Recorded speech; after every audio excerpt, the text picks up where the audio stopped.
Hello friends, come back to my channel. Last వీడియోలో ఎక్కడికి వెళ్తున్నామో next వీడియోలో చూపిస్తా అన్నాను కదండి.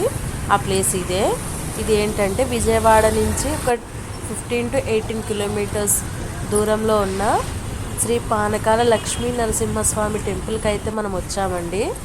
లోపలికైతే ఎంటర్ అయిపోతున్నామండి. ఇది పురాతన టెంపుల్ ఫ్రెండ్స్, చాలా బాగుంది చూడడానికైతే. ఇక్కడ లోపల చాలా ప్రశాంతంగా చాలా బాగుంది. ఫస్ట్ అయితే ఇక్కడ మేము లెగ్స్ వాష్ చేసేసుకున్నాము. ఇదైతే ఎంట్రన్స్. గుడిలో దీపాలు ఇక్కడే వెలిగించాలి ఫ్రెండ్స్. ఇక్కడ ఒక దీపం స్టాండ్ ఉంది, మనం కావాల్సిన దీపం అంతా ఇక్కడే వెలిగించాలి. లోపలికి ఎంట్రీ లేదు దీపాలు అయితే. సో ధ్వజస్తంభం దగ్గరే మనం దీపాలన్నీ ఇలా దీపారాధన చేసుకోవాలనుకుంటే చేసుకోవాలి.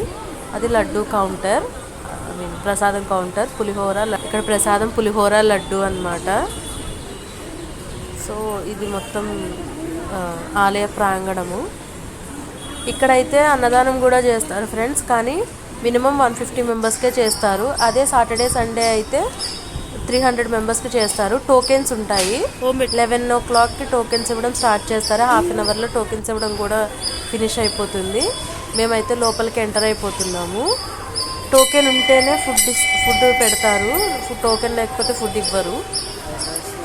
సో మేమైతే దర్శనం చేసుకున్నాము. చాలా చక్కగా అనిపించింది. వాతావరణం కూడా చాలా బాగుంది, చాలా ప్రశాంతంగా, ఎలాంటి ఆర్భాటం లేకుండా చాలా బాగుంది ఈ టెంపుల్ కూడా. ఇది పురాతన టెంపులే ఫ్రెండ్స్. సో చూడడానికి చాలా బాగుంది. చెట్లు ఇవన్నీ చాలా చల్లగా ప్రశాంతంగా అనిపించింది. మాకైతే ఇంకా కొద్దిసేపు ఉంటే బాగుండు అనిపించింది, కానీ ఇక వచ్చేసాము. చూడాల్సిన టెంపుల్స్లో ఇది ఒకటి ఉంది. విజయవాడ వెళ్ళిన వాళ్ళు ఖచ్చితంగా ఇక్కడికి వెళ్ళండి.